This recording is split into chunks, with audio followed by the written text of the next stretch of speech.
You're now listening to the Engage the Rockies podcast, your go-to podcast for local and state issues concerning Colorado.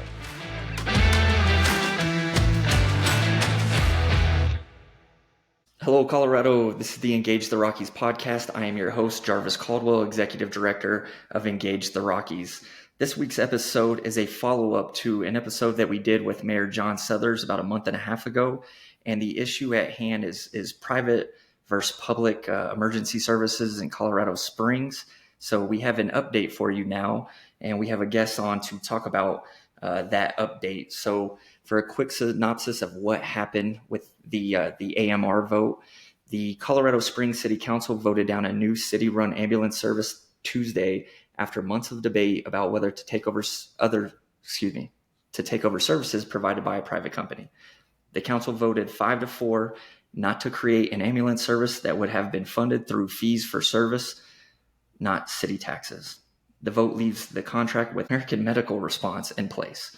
And so the guest that we have today is Councilman Brian Risley. And Councilman Risley was born and raised in Colorado Springs. He is a 2015 alumni of the Colorado Springs Leadership Institute, an architect, and former chair of the El Paso County Planning Commission. Councilman Risley was elected to the Colorado Springs City Council in 2023. Councilman, thank you so much for joining us. My pleasure. Thanks for having me on.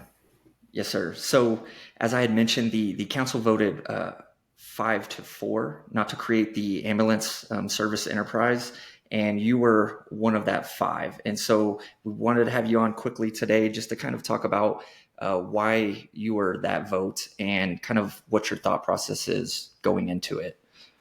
Sure. So I was initially, when I heard about the idea of the enterprise, I was initially quite supportive of it. I thought it sounded like a great opportunity to improve the level of service that the fire department could provide as opposed to AMR.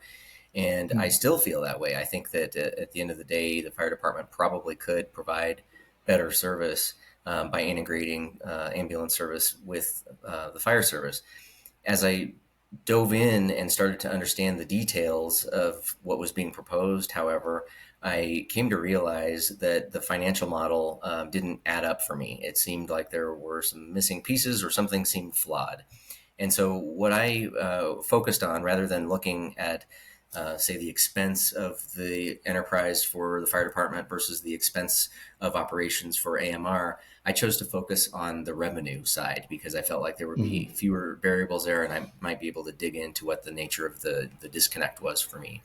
And so what I focused on in particular is what they call the net revenue per transport, the NRT. And so net revenue per transport are the actual dollars collected by the service provider for each trip that they make. And so an example is that rather than looking at the gross revenue or the billed amounts, that was not a good thing to look at for me because you can bill whatever you want. What's important is what you actually collect in real cash receipts with each trip. So, for example, I'll just pick some similar numbers, but these are random examples. Let's say that AMR bills $2,000 a trip for a Medicaid trip. We know that Medicaid is only going to pay a certain percentage of that. And so let's just say, for talking purposes, that Medicaid pays $500 a trip. The fact that you bill $2,000 a trip is irrelevant because you're only going to collect $500 a trip. So fire department proposed that they're going to save money for presumably the insurance carriers and Medicaid and Medicare by charging less. And these aren't accurate numbers, but again, for talking purposes, let's say the fire department's going to charge they'll charge $1,500 a trip, and they think they're going to collect, say, $700 a trip. Well, that's not reality because Medicaid, Medicare is only going to pay that same $500 regardless of whether you bill $1,500 or $2,000 or $4,000. So by looking at that net revenue per transport, the actual cash received after each trip, I was able to compare the projections that the fire department was talking about with projections that other service providers in this region and elsewhere in the country actually see. So the fire department claimed that their net revenue per transport was going to be about $775 in actual claim in actual received revenue per trip. So that's that NRT number.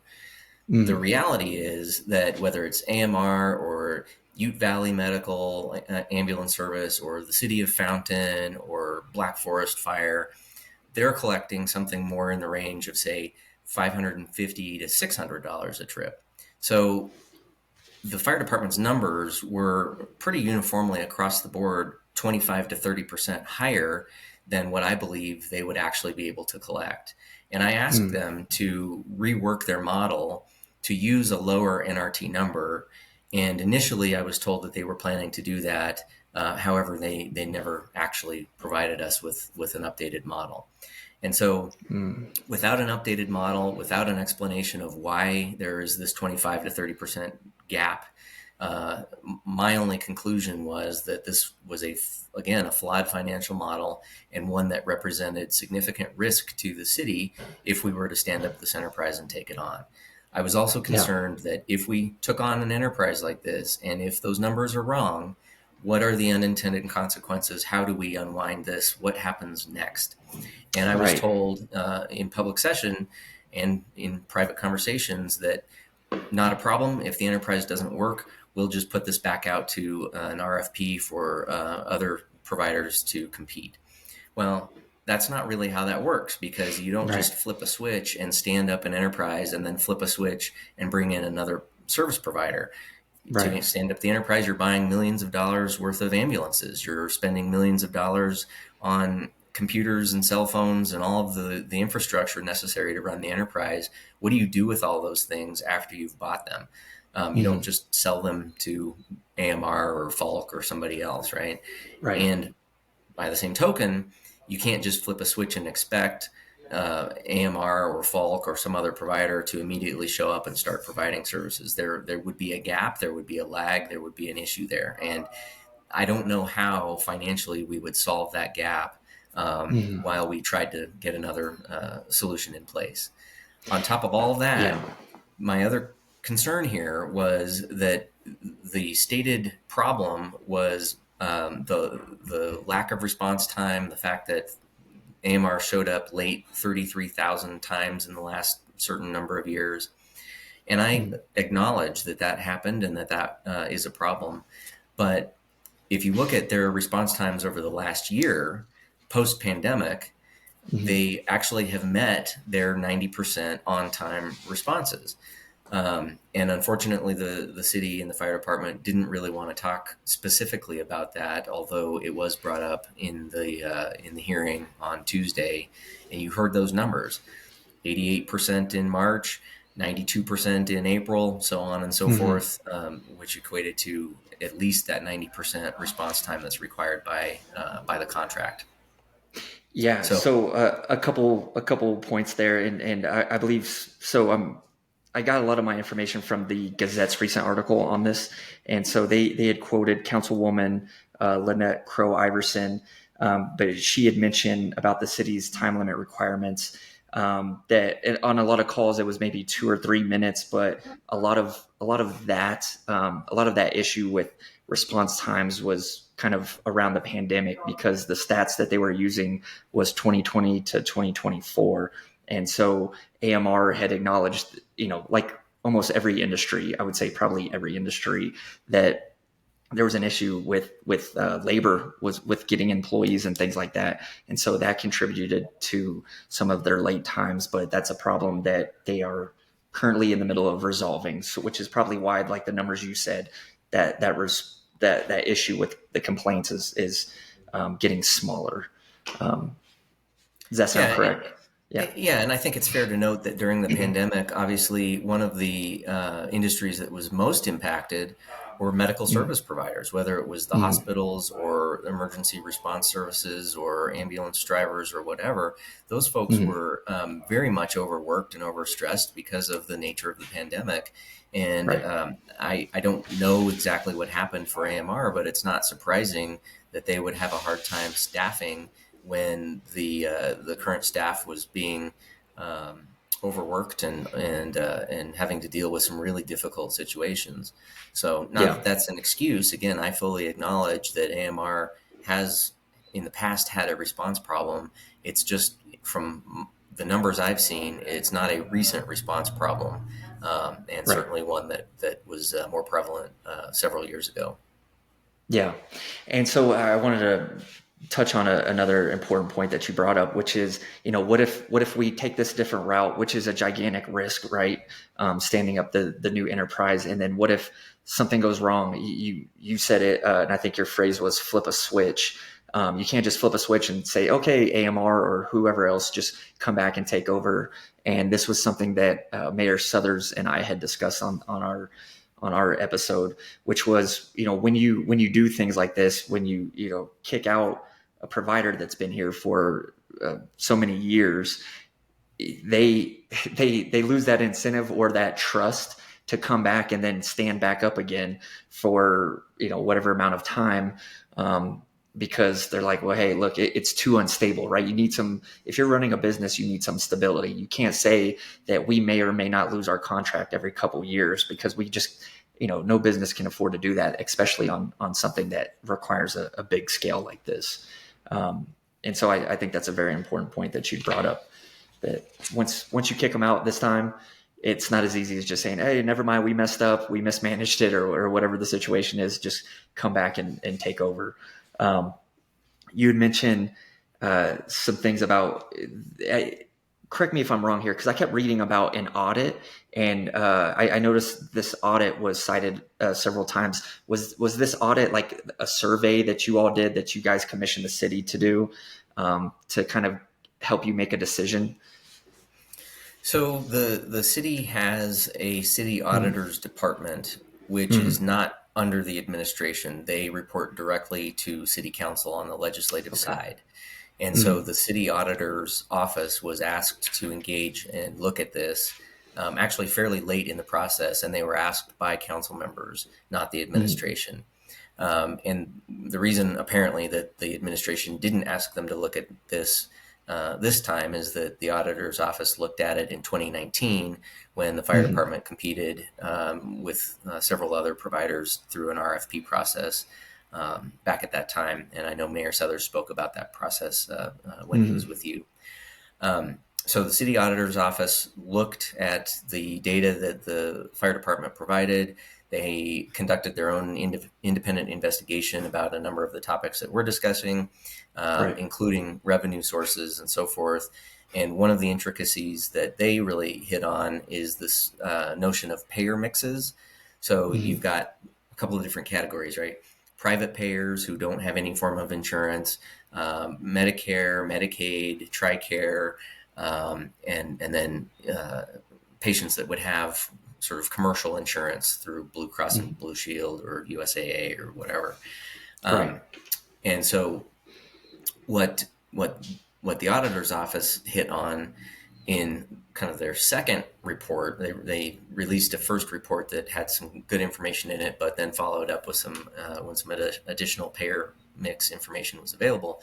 What they identified is that the payer mix and the percentages of collection that the fire department was utilizing in their model did not align with what the auditor was seeing from other providers and other communities. So they identified that as a risk for the enterprise, again, because the revenue stream didn't seem to be accurate or able to support the expenses that the fire department was proposing. Yeah, and I grabbed a piece from the Gazette on this, and it says the audit found on average comparable cities bring in about 14% of revenues from commercial insurance companies, while the fire department estimated about 23% of revenues could come from commercial insurance. So it sounds like right there's like a gap, because you're talking 9% difference in what the fire department was estimating with the auditors, and so that's pretty significant. If the auditors are correct and it's only 14%, but the fire department was estimating 23%, all of a sudden now you have a 9 percentage point gap in the revenue generated, which can can certainly affect budgets and things like that. So I just wanted to touch on just a few things, kind of on because I want to be fair to the fire chief, Randy Royal, who's also advocating for it. So they had made some points here, and feel free to comment on kind of the points that they were raising on why they wanted the fire department to take over. And it says here that Fire Chief Randy Royal said by relying on a private company to provide services, the community has left $35 million in Medicaid payments on the table that could bolster emergency responses. And it says AMR does not qualify for those payments from the Medicaid. And then the fire department argued earlier in the year it could put would-be profits into services that could improve patient experiences and pay employees better. The department expected that if it had taken over the service, it would have hired mostly AMR employees. And after 9 years, the department expected to have $42 million in the bank.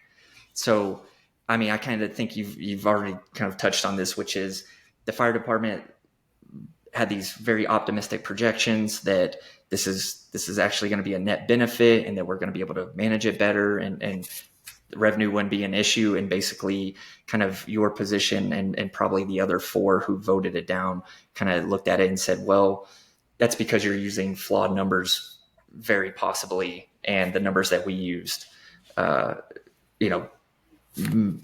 basically determined that you guys maybe were overestimating it. Is that kind of a fair assessment of it?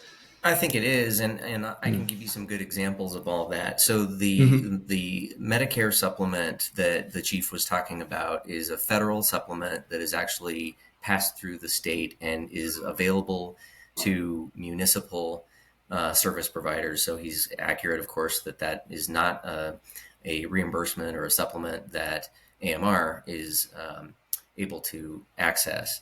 And the reason that tax-based systems, so municipal systems, are able to access those funds is because the amount collected per trip is not adequate enough to cover the cost of running the service. So let me give you a few examples. City of Fountain, for example, relies on 52% of their revenue from taxes. So general fund, property taxes, sales taxes, so on and so forth. 48% comes from transport fees and state supplements. Okay. I've had a hard time kind of breaking out in a lot of these comparisons the distinction between the transport fee and the state supplement. But what I can tell you is that a large majority of the backfill, so to speak, that's necessary to make these systems viable comes from that supplement. Right. And what Fountain, again, what some of the officials there told me was that if that supplement were ever to go away, they would really be in a world of hurt because they would not be able to cover their expenses to operate the system. Same thing with Ute Valley Ambulance Service, which runs in Teller County. Again, smaller system, can't compare in terms of payer mix or, net revenue per transport numbers or things of that nature. But when you look again at percentages, and if you look at what they rely on, in order to make their systems work, they rely on public taxes and they rely on that supplement. Again, if that supplement went away, somebody like Ute Valley or Black Forest Fire or Callahan or Security would all really struggle. And so the other thing that was a red flag to me is that in the fire department's model, because they couldn't rely or didn't want to rely on that supplement, they didn't even include that in their revenue stream, in their revenue model. They called that the icing on the cake, which is that, I think, was it a $35 million number that you said the chief? I believe so. Yes. Yeah. Yep, 35.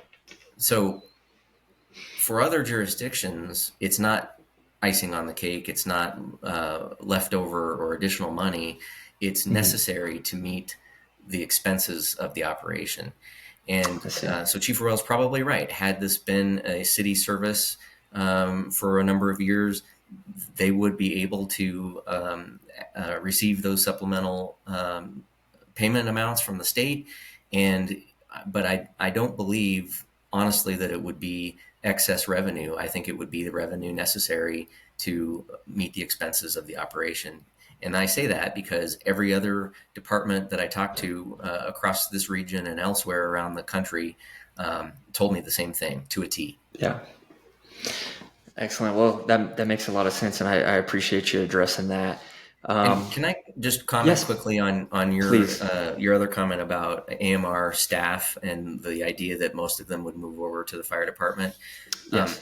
I haven't talked directly to AMR staff, anyone about that, but I can tell you that at City Council, we've received numerous emails in support from AMR staff, which you would expect because we effectively maintained their company in the mix here. But Right. numerous emails from AMR staff saying, thank you for your vote. Thank you for doing the right thing for our city and our community. And the sense that I sort of get is that there is a lot of loyalty to AMR as an employer and as a company. And Yeah. this is total speculation on my part, but I find it difficult to believe that they would just jump ship from an employer that they feel loyalty to and go work Right. for the fire department simply because that's the new game in town. Right. Certainly some of them may, but I suspect that a lot of them would actually choose to move to a different market, like Pueblo, for example, or Boulder, or some of the other markets that AMR, or work in the county, right? Because AMR would still be working for the county. I think those employees potentially could continue working for AMR in other areas as opposed to deciding to quote unquote jump ship and go work for the fire department. So again, speculation Yeah. on my part, but I did want to touch on that. Yeah, you see this a lot because I worked in the federal government for 10 years. I mean, I was in the military, but you worked around contractors and things like that. And, there's, contracts come and go and it would be a mistake to assume that a government contractor, if that contract went away, they would just go and get a government employee job, like a GS job or something like that, because there are certain benefits and perks to being a contractor versus being a government salary employee. And so, I would say probably in most cases, they just go and they find work somewhere else with a different contractor, maybe within the same company, but somewhere else, because there's a difference there. There's a difference, Sure. just whether it's work environment, it's benefits, it's pay. There's a difference. So I don't disagree with you that it's probably not a good assumption that all of a sudden just AMR employees are just all going to switch over to the fire department. I think that's very fair. Well, Councilman Risley, I really appreciate it. Thanks for doing this on such short notice. This was just it was an issue that we've been tracking. And like I told Mayor Sethers, it was an issue that I was probably the least educated on. But after speaking with him and then after speaking with you today, I feel much more educated on it. And I hope our listeners feel the same way. And I know they appreciate you coming on to explain it. Well, thanks for the opportunity. It is a very complex issue.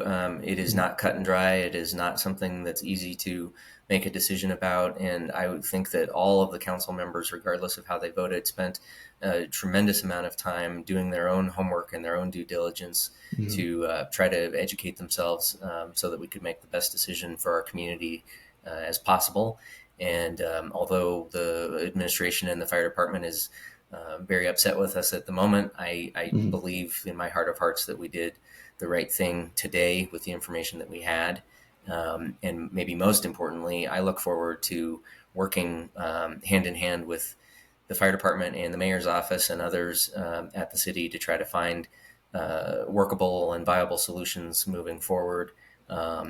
This is certainly not the end of this story, and I think it's incumbent on us as council to rally behind the administration and support them as we move forward in the next round of discussions about this. Absolutely, sir. All right. Thank you so much, audience. We hope you enjoyed this conversation. Thank you. Until next time. Thank you for listening to the Engage the Rockies podcast, your go-to podcast for local and state issues concerning Colorado.